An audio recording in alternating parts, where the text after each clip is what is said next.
Sino po ang anak ng naparito kung si Kristo po ang Diyos?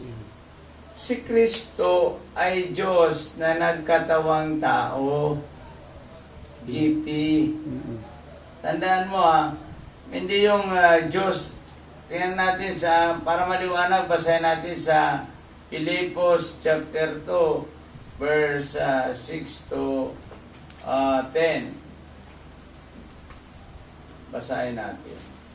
Oo. Para maliwanag. Chapter 2, verse ano yun? Filipos chapter 2, verse 6. Ayan, nagkatawang tao dyan si Kristo eh. Ayan, no? Sabi ng Filipos, chapter 2, verse 6. Sige. Sabi dito, no? Kahit taglay niya ang kalikasan ng Diyos, hindi niya pinagpilitang manatiling kapantay ng Diyos. Sa halip, kusa niyang binitawan ang pagiging kapantay ng Diyos at namuhay ng isang alipin. Ipinanganak siya bilang tao at nang siya'y maging tao, nagpakumbaba siya at naging masunurin hanggang kamatayan, maging ito man ay kamatayan sa krus.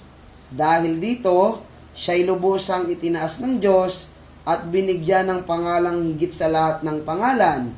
Sa gayon, sa pangalan ni Jesus ay luluhod at magpupuri ang lahat ng nasa langit, nasa lupa at nasa ilalim ng lupa. Ayan, maliwanag. Si Kristo ay Diyos na nagkatawang tao. Siya rin yun, Diyos. Siya lang ay nagkatawang tao. Nag-anyong tao. Tatandaan natin na siya ba si GP? GP, tatandaan natin na si Kristo ay Diyos at nagkatawang tao. Bakit nagkatawang tao? Dahil sa pagmamahal niya sa atin. Ayaw niyang mapahamak tayo sa impyerno eh. Kaya GP, Diyos na nagkatawang tao. At sabi niya dito, nag-anyong tao. Pag sinabing nag-anyong tao, hindi tao. Nag-anyong tao at nakitulad sa isang tao. Yes. Upang mamatay doon sa krus, upang matubos tayo sa kasalanan.